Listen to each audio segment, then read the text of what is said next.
जय माधव मदन मुरारी। जय माधव मदन मुरारी। जय माधव मदन मुरारी। जय माधव मदन मुरारी। जय केशव कली मलहारी। जय केशव कली मलहारी। जय माधव मदन मुरारी। जय माधव मदन मुरारी। सुंदर कुंडल नयन विशाला। सुंदर कुंडल नयन विशाला। गले सोहे वैजयंती माला। गले सोहे वैजयंती माला। या चबकी बलहारी। या चबकी बलहारी। जय माधव मदन मुरारी। जय माधव मदन मुरारी। लूट लूट दधी माखन खायो। लूट लूट दधी माखन खायो। ग्वाल बाल संग धेनु चरायो। ग्वाल बाल संग धेनु चरायो। नाचत विपिन मुरारी। नाचत विपिन मुरारी। जय माधव मदन मुरारी। जय माधव मदन मुरारी।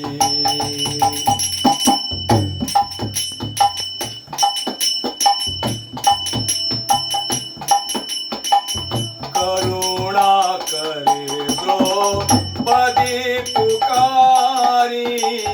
करुणा करे द्रौपदी पुकारी।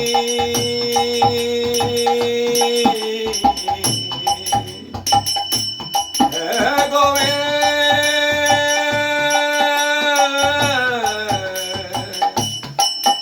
हे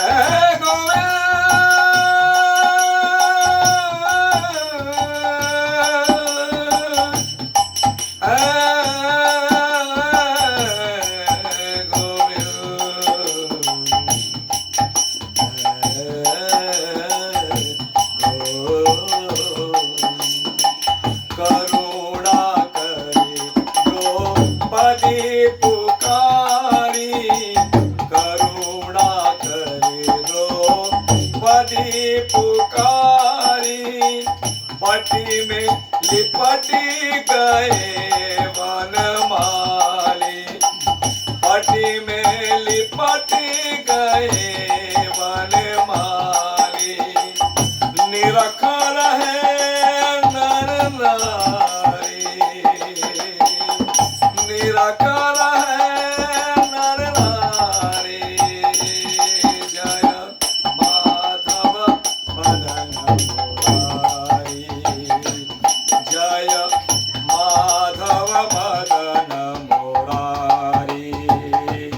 जय केशव कली मलहारी। जय केशव कली मलहारी।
राधे।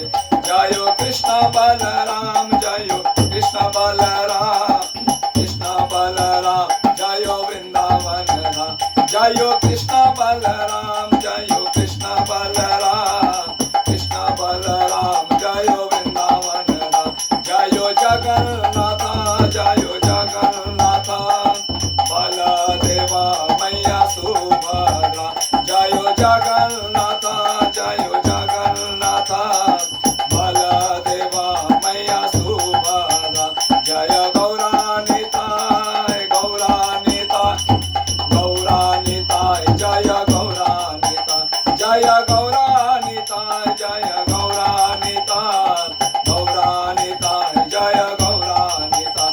जय प्रभुपदा, जय प्रभुपदा, प्रभुपदा शिल प्रभुपदा। जय प्रभुपदा, जय प्रभुपदा, प्रभुपदा शिल प्रभुपदा। जय गुरुदेवा, जय गुरुदेवा, गुरुदेवा जय गुरुदेवा, जय गुरुदेवा, जय गुरुदेवा, गुरुदेवा जय गुरुदेवा। निताय गौर हरि बोल, हरि बोल, हरि बोल, हरि बोल। निताय गौर हरि बोल, हरि बोल, हरि बोल, हरि बोल। निताय गौर प्रेमानंदे। ओम नमो भगवते वासुदेवाय, ओम नमो भगवते वासुदेवाय, ओम नमो भगवते वासुदेवाय। नारायणं नमस्कृत्यं नरं चैव नरोत्तमं, देवीं सरस्वतीं व्यासे ततो जयमुदीरये। नष्टप्रायेषु भद्रेषु नित्यं भागवत सेवया, भगवती उत्तमश्लोके भक्तिर्भवति नैष्ठिकी।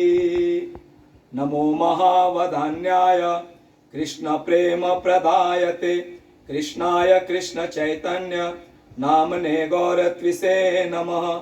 नमो ब्रह्मणि देवाय गोब्राह्मणहिताय च जगद्हिताय कृष्णाय गोविन्दाय नमो नमः। हे कृष्ण करुणा सिन्धु दीनबन्धु जगत्पते, गोपेश गोपिकान्त श्री राधाकान्त नमस्तुते। तप्त काञ्चनि गौरांगी श्री राधे वृन्दावनेश्वरी, वृषभानुसुते देवी प्रणमामि हरिप्रिये। वाञ्छाकल्पतरुभ्यश्च कृपा सिन्धुभ्य एव च, पतितानां पावनेभ्यो वैष्णवेभ्यो नमो नमः। जय श्री कृष्ण चैतन्य प्रभु नित्यानंद, श्री अद्वैत गदाधर श्रीवासादि गौर भक्त वृंद। हरे कृष्णा कृष्णा कृष्णा हरे हरे, हरे राम राम राम हरे हरे। हरे कृष्णा। तो आज हम धर्म के बारे में चर्चा करेंगे कि धर्म क्या है।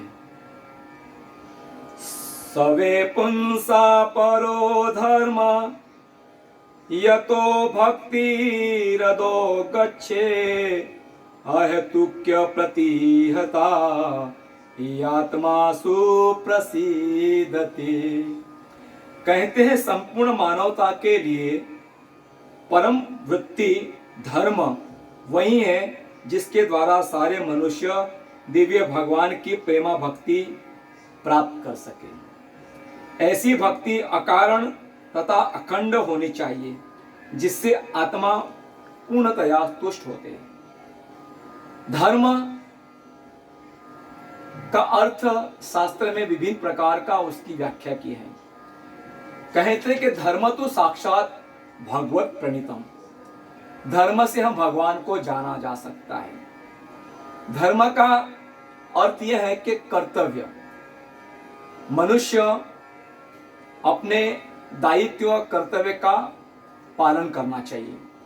ऐसे संसार में बहुत सारे कर्म कर्तव्य है, उसको मनुष्य को पालन करना चाहिए। जैसे कि अपने परिवार के तरफ कर्तव्य है, अपने पुत्र पुत्री के तरफ, अपने माता पिता के तरफ कर्तव्य है, अपने देश के तरफ कर्तव्य है। इस प्रकार कर्तव्य की विभिन्न व्याख्या की है। वास्तव में देखा जाए कि कर्तव्य जो धर्म, उसको भगवान को जानना चाहिए कि वासुदेव परा वेदा, वासुदेव परा मखा, वासुदेव परा योगा, वासुदेव परा क्रिया, वासुदेवं परम ज्ञानम, वासुदेवं परम तप, वासुदेव परो धर्म, वासुदेव परागति। वासुदेव भगवान कृष्ण ही वेद है, यज्ञ है, दान है, योग है, सकात कर्म है। वासुदेवी सर्वोपरि है, वासुदेव सर्वज्ञ है, वासुदेवी भगवान कृष्ण है।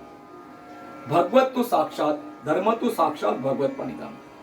हमें भगवान को जानना चाहिए। कृष्णम तुष्टि जगत तुष्टि। हम भगवान को तुष्ट कर दिया, संतुष्ट कर दिया, तो संपूर्ण जो भी हमारे लिए, जो हमारे मनुष्य के जो ऋण है, पितृ ऋण, ऋषि ऋण, ऐसे विभिन्न प्रकार के 6 ऋण बताए हैं। अगर भगवान कृष्ण की भक्ति की तो संपूर्ण विश्व में जितने भी देवता, जितने भी ऋण हैं मनुष्य के, वो भगवान की भक्ति में, भगवान के नाम में पूर्ण हो जाती है। धर्म में रहकर भगवान को जानना चाहिए, अपने कर्तव्य का पालन करना चाहिए और आत्मा की उन्नति के लिए कार्य करना चाहिए। आइए, धर्म क्या है? धर्म के 4 पिल्लर है। पिल्लर यानी खंभा, इसको पाया कहते हैं या खंभा कहते हैं। एक तो क्या है? सत्य, तपस्या, पवित्रता और दया। ये 4 खंभा है। जिस प्रकार एक इमारत है, इमारत 4 पिल्लर पे खड़ी है, अगर एक भी पिल्लर टूटा हुआ है तो इमारत खड़ी नहीं रह पाएगी, इमारत गिर जाएगी। उसी तरह धर्म के भी एक भी पिल्लर खंडित रह गया तो वो धर्म नहीं कहा जाता है, धर्म वो नहीं कहा जाता है। इस कलयुग में जो धर्म के 4 पिल्लर बताए हैं और कितने पिल्लर अभी सक्षम है, मजबूत है, आइए हम शास्त्र के द्वारा इसको समझने की कोशिश करते हैं। जैसे कि सत्य, सत्य एक प्रकार का पिल्लर है, धर्म का खंबा। सत्य में क्या करना चाहिए? हमें सत्य बोलना चाहिए। किसी भी स्थिति में, किसी परिस्थिति में हमें सत्य बोलना चाहिए। जैसे कि हम रघुकुल में राजा हरिश्चंद्र बड़े सत्यवादी थे। वो अपना सत्य को कभी भी, धर्म को कभी भी विनिष्ट नहीं होने दिया, अपने सत्य पे अड़ंग रहे। ऐसे बड़े बड़े राजा महाराजा सत्यवादी थे। जिस प्रकार एक छोटी सी कथा आती है कि सत्य पे रहकर अगर असत्य बोलते हैं तो उसका छोटा सा भी असत्य बोलने से कितना परिणाम भयानक हो जाता है। जब कौरव और पांडव का युद्ध हुआ था, उस वक्त बड़े बड़े महारथी थे, जैसे कि भीष्म पिता, द्रोणाचार्य, कृपाचार्य, कर्ण जैसे महारथी थे, और उसको मार पाना असंभव था। लेकिन पांडवों के साथ में भगवान कृष्ण थे और भगवान कृष्ण को धर्म की स्थापना करनी है, तो भगवान किसी भी कारण उनको मारना है और धर्म की स्थापना करना है। जब कुरुक्षेत्र के मैदान में द्रोणाचार्य उतरे थे युद्ध के लिए, तब द्रोणाचार्य को मारना बहुत ही कठिन था, उनको मार नहीं पाता था। और द्रोणाचार्य अर्जुन के गुरु भी है, लेकिन धर्म की स्थापना करनी है तो द्रोणाचार्य को मारना पड़ेगा। लेकिन द्रोणाचार्य को मारे कैसे? ऐसा अर्जुन के पास कोई शस्त्र नहीं था कि द्रोणाचार्य का वध कर सके। इसके लिए भगवान ने एक युक्ति बताई। जब द्रोणाचार्य कुरुक्षेत्र के मैदान में आए, भयंकर युद्ध हुआ, महाघोर युद्ध हुआ। अर्जुन ने कई प्रकार के शस्त्र छोड़े, दिव्य शस्त्र छोड़े, लेकिन द्रोणाचार्य का कुछ भी नहीं हुआ। तब भगवान कृष्ण ने पांडवों को बुलाया, कहा कि द्रोणाचार्य का मृत्यु इस प्रकार नहीं होने वाला है। भीम को एक युक्ति करनी पड़ेगी कि द्रोणाचार्य का अश्वत्थामा नाम का हाथी भी है और अश्वत्थामा नाम का पुत्र भी है। तो अश्वत्थामा को द्रोणाचार्य बहुत प्रिय था, पुत्र मोहग्रस्त था, उनके पुत्र के लिए कुछ भी करते थे द्रोणाचार्य। अभी भगवान कृष्ण ने भीम को कहा कि तुम द्रोणाचार्य के पुत्र को नहीं मारना है, तुम्हें उनके हाथी को मारना है। और धर्मराजा को युधिष्ठिर को जब भी द्रोणाचार्य तुम्हें पूछेंगे तो उनको कह देना कि उनका पुत्र का वध हुआ है, ये आपको बोलना पड़ेगा। अगर आप नहीं बोलोगे द्रोणाचार्य के हाथ से हम पूरे पांचों पांडवों का विनाश होएगा। तो आपको थोड़ा सा झूठ बोलना ही पड़ेगा। धर्मराज बड़े धर्म संकट में पड़ गए। यहां पर भीम ने द्रोणाचार्य का जो हाथी था अश्वत्थामा का नाम का, उसको पकड़ा और गगन में उठाया, उछाला और जमीन में पटक दिया और उसका वध कर दिया। और जोर जोर से चिल्लाने लगा कि मैंने अश्वत्थामा का वध कर दिया, मैंने अश्वत्थामा का वध कर दिया, अश्वत्थामा वध कर दिया। ये बात द्रोणाचार्य ने सुनी और तुरंत अपने आयुध रख दिए और गए। बोले क्या हुआ? तो भीम ने कहा कि मैंने आपके पुत्र अश्वत्थामा को मार दिया, मैंने अश्वत्थामा का वध कर दिया। बोला नहीं भीम, मैं आप पे विश्वास नहीं करूंगा। कृष्ण ने भी कहा, बोला हाँ आपके अश्वत्थामा को मार दिया।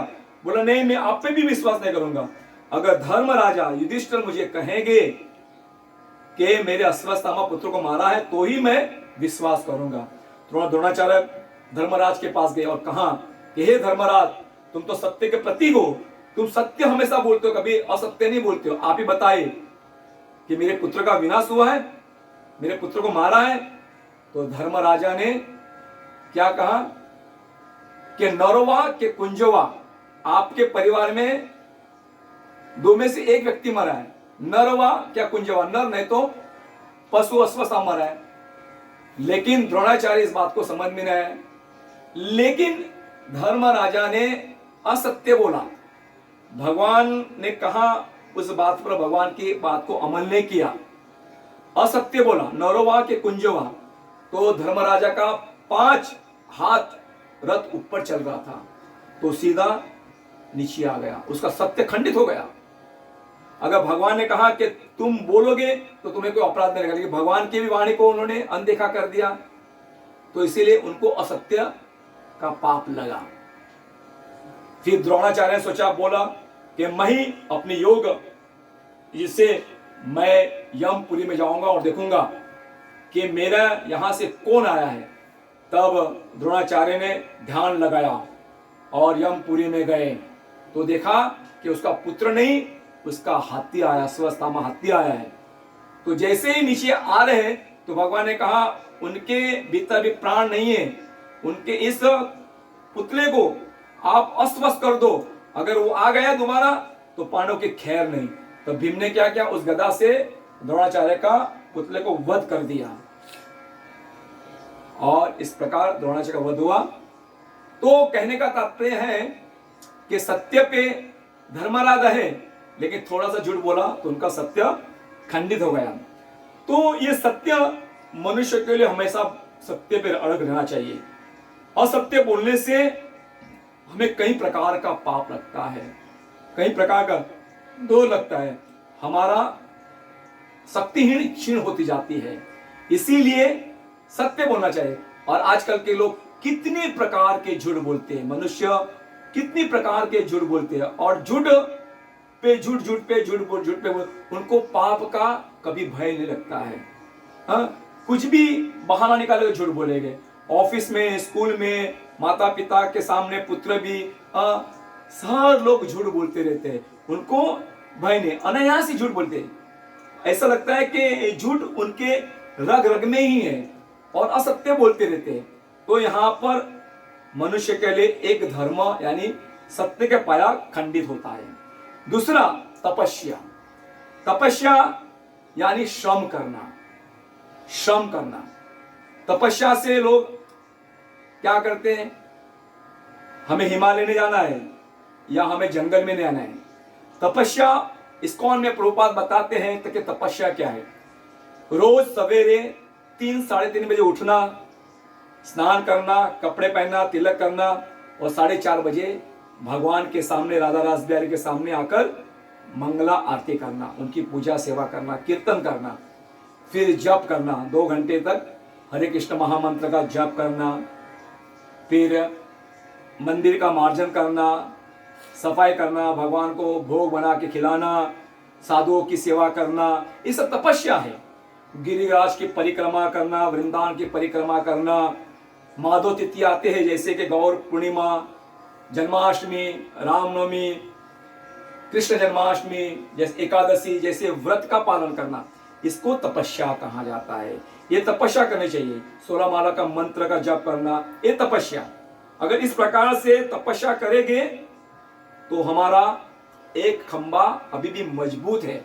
अगर तपस्या नहीं करेंगे, हम रोज 10 बजे उठेंगे, 11 बजे उठेंगे, कभी भी नहाएंगे, कभी भी धोएंगे, कोई व्रत नहीं, कोई पूजा पाठ नहीं, किसी भी प्रकार का कोई नहीं, तो वो खंबा खंडित हो जाता है। तो हमें तपस्या पे अड़े रहना चाहिए, श्रम करना चाहिए और श्रम से हमें आर्थिक को भी लेना चाहिए, पैसा कमाना चाहिए, जिसके द्वारा हमारे जीवन का निर्वाह हो, हमारे संसार परिवार का निर्वाह हो और भगवान की सेवा कर सके। तो कई प्रकार के ऐसे श्रम बताए, तपस्या बताए। आगे तीसरा नंबर है पवित्रता। पवित्रता मीन्स सोच। तो पवित्रता हमारे में होनी चाहिए। पवित्रता इस प्रकार ने कि ऊपर से हमको शरीर को स्वच्छ किया, नहाए धोए, साबुन लगाया, शैम्पू लगाया, स्वच्छ नहीं। हमें पवित्रता मन से पवित्रता होनी चाहिए। हमारा सोच, मन हमेशा पवित्र होना चाहिए। विषयी कामना में हमारे मन को जाना नहीं चाहिए। जैसे कि प्रभुपाद ने कोई नियम बनाया है, परिस्थिति गमन, उससे हमें अलग रहना चाहिए और उस मर्यादा का पालन करना चाहिए। और एक ही पवित्रता को हम अपने आप को अपने जीवन में उतारना चाहिए। पवित्रता हमारे मन है जो विभिन्न प्रकार के विषय कामना है, विभिन्न प्रकार के भोग वृत्ति से उस मन को हटाना लेना चाहिए और पवित्रता का हमें पालन करना चाहिए। अगर कई लोग पवित्रता का पालन नहीं करते हैं, अपने हृदय को भी स्वच्छ नहीं करते हैं, मन को भी स्वच्छ नहीं करते हैं, किसी भी तरह रहते हैं, कोई पवित्र का स्थान रहता है, तो वहां पर पवित्रता खंडित होती है। इसीलिए हमें पवित्रता को बहुत ही सावधानी से इस धर्म पर चलना चाहिए, तभी हमारा ये पवित्रता धर्म रहेगा। चौथा है दया। ये दया, आज का विषय दया ही है। दया यानी कि संपूर्ण विश्व में मानव जात है, जितने भी योनियां हैं, पशु है, पक्षी है, मनुष्य है, उसके प्रति हमें दया का भाव रखना चाहिए। दया का भाव नहीं है वहां पर, तो वहां पर चौथा पाया खंडित होता है। दया मीन्स प्रत्येक जीव पर दया रखनी चाहिए। जैसे कि आपको पता होगा, भगवान कृष्ण जब इस धरा पर आए थे तो वो गायों को चराते थे, गायों से प्रेम करते थे, गायों का लालन पालन करते थे। तो भगवान कृष्ण भी, पूर्ण पुरुष भगवान भी गायों की, पशु पक्षी की रक्षा की। फिर यीशु ने भी सब पशुओं के साथ प्रेम करते थे और सबको लालन पालन करते थे, वो भी दया का भाव रखते थे। बुद्ध भगवान आए, बुद्ध भगवान भी अहिंसा परमो धर्म का स्थापना की, वो भी प्रत्येक जीव के प्रति दया का भाव रखते थे। उसके बाद हजरत मोहम्मद पैगंबर आए। हजरत मोहम्मद पैगंबर जब इबादत करते थे तब भी पशु पक्षी उनके पास बैठते थे और उनसे प्रेम करते थे, क्योंकि हजरत मोहम्मद पैगंबर उस पशुओं का पालन करते थे। किसी भी धर्म में किसी पशु को मारना या किसी मनुष्य को निंदा करना, उनको हनन पहुंचाना, ये वर्जित माना गया। प्रत्येक धर्म में, चाहे हिंदू हो या मुसलमान हो, क्रिश्चियन हो, बौद्धिस्ट हो, पारसी हो, कोई भी धर्म में कहा गया है कि पशुओं पर दया रखना बहुत जरूरी है। कहते हैं दया धर्म का मूल है, पाप मूल अभिमान, दया धर्म ना छोड़िए जब तक है घट में प्राण। क्या कहा है? जब तक है घट में प्राण तब तक हमें दया नहीं छोड़ना चाहिए। प्रत्येक जीव पर हमें दया करनी चाहिए। इसीलिए चाहे पशु हो या पक्षी हो, उसे मारना नहीं चाहिए। उसे मारेंगे तो उससे मारने से पाप होता है, और पाप से पृथ्वी भारी हो जाती है और तब विनाश हो जाता है। तभी भूकंप आते हैं, प्लेग आता है, स्वाइन फ्लू आता है, बाढ़ आ जाती है। इस प्रकार के फिर हम महामारी का सामना करना पड़ता है। विभिन्न प्रकार के विषाणु रोग आते हैं। ये क्यों? जब हम लोग पशुओं की हत्या करते हैं, निर्दय भाव से हत्या करते हैं, तब पूरा विश्व तबाह हो जाता है।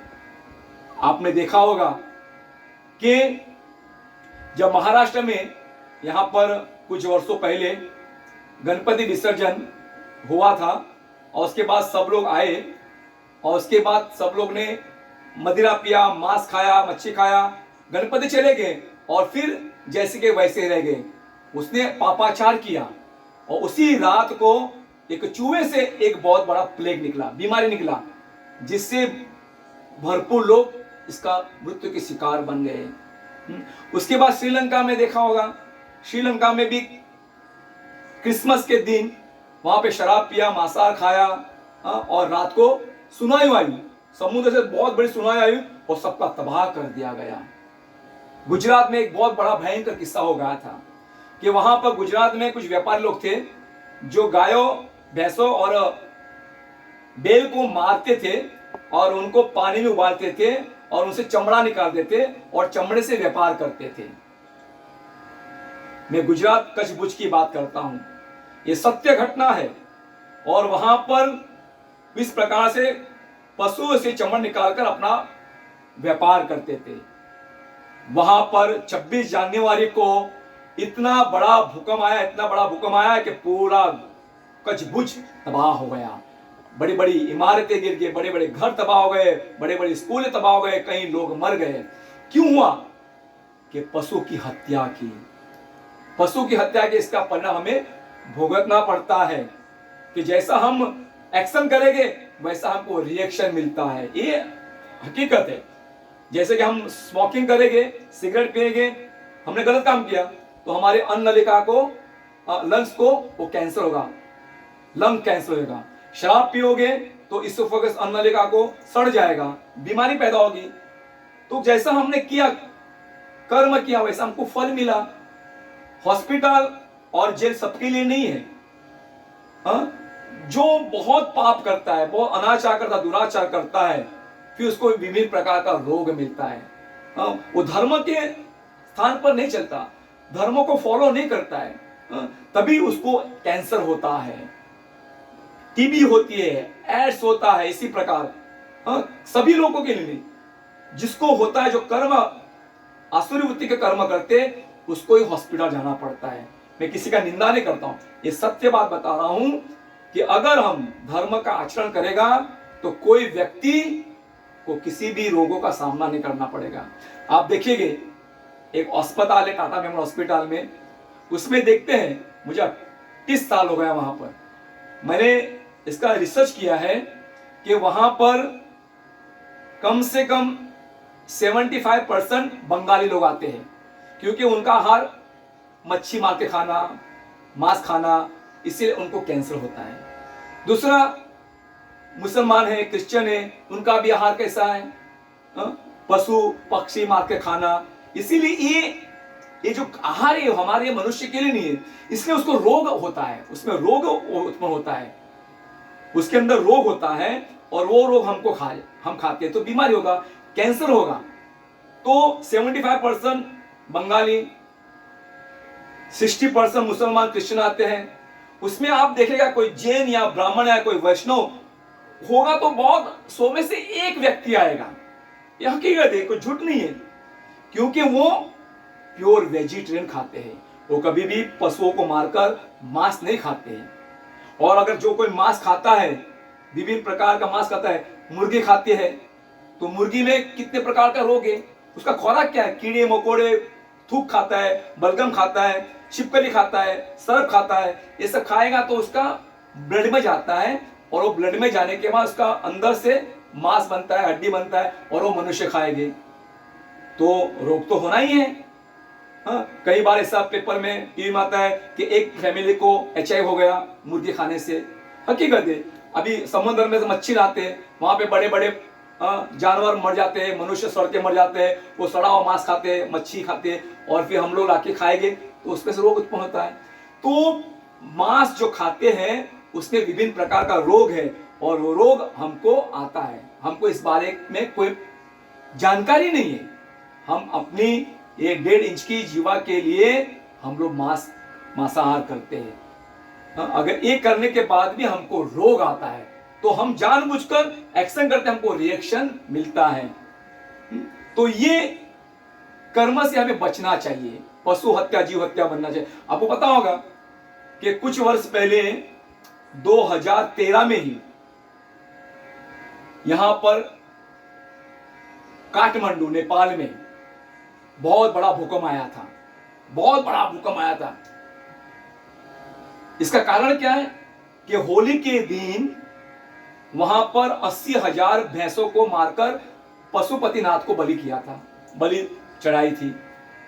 तो दूसरे ही दिन पशुपतिनाथ जो पशुओं के नाथ हैं, पशु के पालन करनार है भगवान भोलेनाथ, और उनके बच्चे को मारेगा तो पशुपतिनाथ भगवान भोलेनाथ सहन कर पाएगा? वो दुखी हो गए और उन्होंने भगवान राम से प्रार्थना की कि ये इसका कोप करना बहुत जरूरी है। तब धरती के पाताल में आनंद शेष, भगवान आनंद शेष रहते हैं, उनके सहस्त्र फैन है, और आनंद शेष भगवान बलराम आनंद शेष में अपनी धरा को, इस पृथ्वी को अपने सर पर रखा है। उसने एक ही मुछ हिलाई, मुझ के बाल हिला दिए तो तुरंत भूकंप आ गया। ये हकीकत है। कई लोग कहते हैं भूकंप दावा अग्नि से होता है, साइंटिफिक वैज्ञानिक एक प्रकार का अलग अलग प्रकार का शोध करता है, लेकिन सब व्यर्थ है। वास्तव में दिखाया गया तो पाप से ये भूकंप आ जाता है। और तब नेपाल काठमांडू में बहुत बड़ा भूकंप आया था और तबाह हो गया, होटलें, इमारतें सब तबाह हो गया। केवल पशुपतिनाथ काठमांडू का मंदिर वैसे का वैसा था। सोचो ना, मंदिर भी वहां पर है, पशुपतिनाथ भी है, सत्य है ये। और मैं 15 दिन के बाद वहां पे गया भी था, वहां का पूरा माहौल मैंने देखा कि अरे रे कितना भयानक भूकंप आया था। ये क्यों हुआ? हमारे कारण। हम लोग पाप करते, जीव हत्या करते, उसको हम भोग बना के खाते, इसका परिणाम है। 4 धाम यात्रा अभी की बात है, 2015 की बात है। मैं गया था और हम लोग कुछ 120 लोग थे। मैं जैसे ही नीचे गया, 4 धाम यात्रा किया, बम्बई में आया और टीवी पे देखा था कि वहां पर बहुत बड़ा तूफान आ गया है। गंगा माता क्रोध रूप धारण किया है और गंगा माता वहां से सबको तबाह कर दिया। गौरी केदारनाथ से वहां निकला, गौरी कुंड से लेके जोशीमठ, गंगोत्री, हरिद्वार में पानी पानी तबाह। बड़े बड़े होटल, बड़े बड़ी इमारतें, सब कुछ गिर के पूरा तहस नहस हो गया। क्यों? कि सब लोग यहाँ 4 धाम यात्रा करने जाते हैं। प्लीज, मैं जो कह रहा हूं वो सत्य कह रहा हूं, इसको अनदेखा मत करना, इसको ध्यान में रखिए। जब हम तीर्थ धाम यात्रा करने जाते हैं ना, तो वहां पर जाके हमें शराब नहीं पीना चाहिए, मांस मच्छी अंडा नहीं खाना चाहिए। आजकल के लोग वहां पे जाते हैं, धाम में आते हैं और पिकनिक मनाते हैं।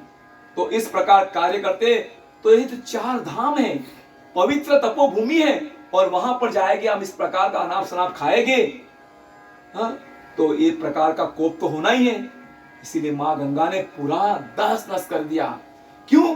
कि हमारे कारण, ये हमारे कारण ये कोप आता है, ये रोग आता है। तो हमें धर्म को समझना चाहिए। धर्म क्या है? अगर इस धर्म दया का भाव नहीं रहेगा तो ये धर्म भी, खंबा भी खंडित हो जाता है। इसीलिए हमें धर्म पे चलना चाहिए। तो अभी 4 धर्म है, धर्म के 4 पाया है, पिलर है। जैसे कि बताया मैंने सत्य, दया, तप, सत्य, तपस्या, पवित्रता और दया। तो इसमें से अभी एक ही खंबा रहा है, वो है तपस्या का। थोड़ा थोड़ा 10% सब है। कहीं इस्कॉन के लोग हैं, वैष्णव लोग हैं, जैन है, ब्राह्मण है, इसके अंदर भी पवित्र है, दया का भाव है। सत्य तो कहीं नहीं रहा, सत्य का तो खंबा एकदम नष्ट हो गया है। तीन में थोड़ा थोड़ा है। 75% तपस्या है, 50% पवित्र है और 50% दया का भाव है। ये दया का भाव है। ये धर्म पे मनुष्य को चलना चाहिए और भगवान को जानना चाहिए। मेरे भक्तगणों, मेरे प्रियजनों, हमें धर्म को समझना है। यदि संभवतः हम धर्म का पालन करते हैं तो निसंदेह हमारे प्रारब्ध के पाप कर्म कोई शेष हो तो वह भी नष्ट हो जाएंगे और धीरे धीरे कृष्ण भावना में उन्नति करेंगे। उस वक्त हमें कोई काल चक्र का दोष नहीं लगेगा। ध्यान रखें, हमें श्रद्धा से, प्रेम से धर्म का अनुसरण करना है। पूर्ण पुरुषोत्तम भगवान श्री कृष्ण की सेवा भक्ति का रसास्वादन करना है और तब जाके हमारी इस आत्मा की उन्नति होगी। क्योंकि मनुष्य ने जन्म लिया है और धर्म का आचरण नहीं करेगा तो उनका जीवन नष्ट है। इसलिए आप सबसे निवेदन करता हूं कि धर्म का आचरण कीजिए। कम से कम दया का भाव अपने भीतर, अपने हृदय में रखिए। पशु की हत्या मत कीजिए। भगवान ने बहुत सुंदर बनाया है, वनस्पति है, भाजी पाला है। भगवान ने कहा पत्रम पुष्पम फलम तोयम, इसमें सब कुछ आ गया। भाजी पाला आ गया, फ्लावर आया, गोभी आया, पनीर आया, काजू, बनार, गेहूं, चावल, ये सब कुछ सुंदर सुंदर व्यंजन है। इसको बना के खाइए, लेकिन पशु मात्र पर दया रखिए। पशु मात्र पर दया रखेंगे तो हमारा अवश्य कल्याण होगा। अगर हम पशु मात्र पर दया नहीं करेंगे और हम इस प्रकार आचार करते रहेंगे तो हमारा विनिष्ट निश्चित है। फिर हम कितनी भी तपस्या करें, कितने भी योग करें, कितना भी करेंगे, कुछ नहीं। जब चिड़िया चुग गई खेत, अब पछताने से क्या लाभ। इसीलिए इसको वो जानने के लिए साधु संग करिए, शास्त्रों को पढ़िए, मंदिर इस्कॉन जैसे मंदिर में आइए और कुछ जानकारी प्राप्त कीजिए और अपने मनुष्य को सफल बनाइए। क्योंकि मनुष्य को जब तक हम सफल नहीं बनाएंगे तो हमारा जीवन व्यर्थ है। क्योंकि हमें दया का भाव रखना चाहिए। एक आपको छोटी सी कथा सुनाता हूं मैं। जब एक बार मृगारी, शिकारी, निगारी यानी शिकारी, तो वो शिकार करता था और शिकार का जंगल में आता था तो सबको शिकार करके सबको मारता था, पशु पक्षी को मारता था। लेकिन उसको कैसे मारता था? पूर्ण रूप से नहीं मारता था, उनको अर्ध मृत्यु करता था, उसको तड़पा तड़पा करता था। जितने भी मरते, कभी पक्षी को मारता था, पशु को मारता था और वो तड़पते थे। जब वो तड़पते थे तो वो शिकारी को बहुत अच्छा लगता था। तो उस वक्त अनायास नारद जी वहां से जा रहे थे तो नारद ने देखा, अरे ये मोर मरा हुआ है, तड़प रहा है, आगे भी पक्षी है, पोपट है, तड़प रहा है, गीत तड़प रहा है, हिरण तड़प रही है, ये सब पशु तड़प रही है, ये कौन इतना क्रूर हत्या कर रहा है? उसको मारता भी नहीं है और अर्ध मृत्यु करता है। देखते देख गया तो वहां पर शिकारी बैठा है। शिकार जाके कहा, अरे मृगारी, आप इस प्रकार का क्यों आप हत्या करते हो? आप उनको मार डालो, पूरा मारो, अर्ध क्यों मृत्यु कर रहे हो? उनको मारना, पूरा मारो, उनको क्यों तड़पा तड़पा के मार रहे हो? तो शिकारी ने क्या किया, मेरा ये शौक है, मुझे तड़पते ना तो मुझे बहुत अच्छा लगता है। तो नारद ने कहा, अरे हे शिकारी, आपको पाप का भय नहीं है? आपको डर नहीं लगता है? नरक का भय नहीं है? आपको यमराज कितनी यातना देगी, आपका जीवन नष्ट हो जाएगा। तो बोला, मुझे क्या मालूम पाप क्या है, नर क्या, मुझे क्या मालूम। मेरा जो व्यवसाय है वो मैं करता हूं और उसको मारता हूं, उसके चमड़े बनाता हूं, बेचता हूं और मेरा घर का गुजारा करता हूं। लेकिन नारद जी बड़े दयालु, बड़े कृपालु है, वैष्णव पर दुखी, उन्होंने उन पर कृपा की और उनके समझाया कि इससे पाप लगता है और इसका अनेक जन्मों तक आपको नरक में रहना पड़ेगा। तो नारद की वाणी सुनकर उस शिकारी को थोड़ा सा मन में अच्छा लगा। तो बोला, तो भाई मैं क्या करूं, हे महर्षि नारद, मुझे क्या करना चाहिए? तो नारद ने कहा कि हे मानव, आप अपने हथियार को त्याग दो और प्रत्येक जीव पर दया का भाव रखो। तो कहा शिकारी ने कहा तो इसको नहीं मारूंगा तो मेरे परिवार का भरण पोषण क्या करो? बोला आप इसकी चिंता मत करो, आप इसकी चिंता मत करो, इसका प्रयोजन भी मैं कर दूंगा तुम्हें। तुम ये लो भगवान का नाम लो, इसको जप करो और तुम तपस्या करो। तो नारद जी ने उनको जप करने को सिखाया, हरे कृष्णा कृष्णा कृष्णा हरे हरे, हरे राम राम राम हरे। ये जप करो और तब भगवान की सेवा करो।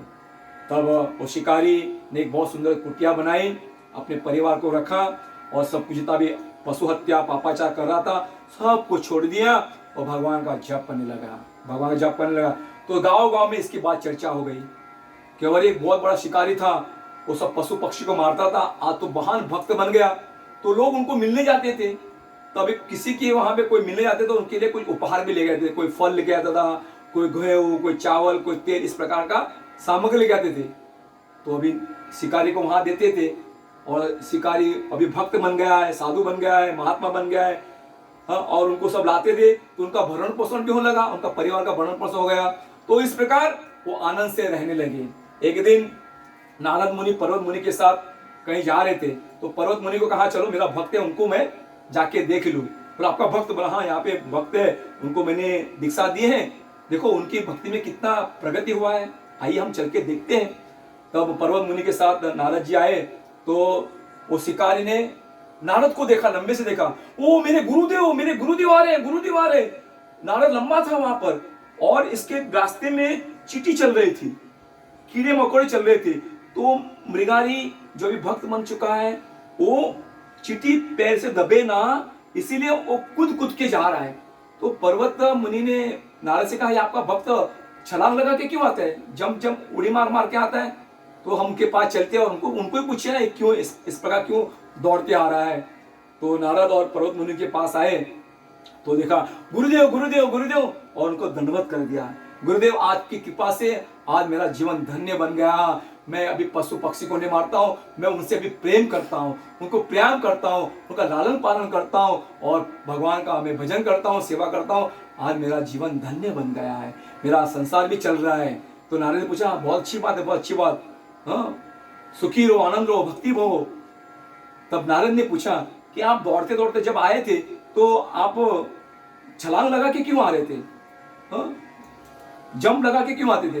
तो वो शिकारी ने कहा, वो भक्त ने कहा कि हे नारद, हे गुरुदेव, बीच में रास्ते में ना कीड़ी मकोड़े रास्ते पे आ रही थी, तो मैंने सोचा वो मेरे पैर से दब के मर जाएगी तो मुझे पाप लगेगा, उसके भय से मैं छलांग लगा के आता था। तो नारद से ओ वाह वाह प्रभु आपकी कृपा न्यारी है, एक दिन ये पशु पक्षी को तड़पा तड़पा के मारता था, आज उसके पैर से चींटी मकोड़े जलते थे, उसको बचाना चाहता थे। ये भगवान की कृपा। इसीलिए हमें भी प्रत्येक जीव के प्रति हमें दया का भाव रखना चाहिए। अगर इस प्रकार का हमारा जीवन चलेगा तो हमारा अवश्य मंगल हो जाएगा। इसलिए आप सबसे निवेदन है कृष्ण भावना भावी बनिए और अपने जीवन को सुखी, आनंदमय और भक्तिमय बनाकर अपने जीवन को सफल कीजिए। हरे कृष्णा।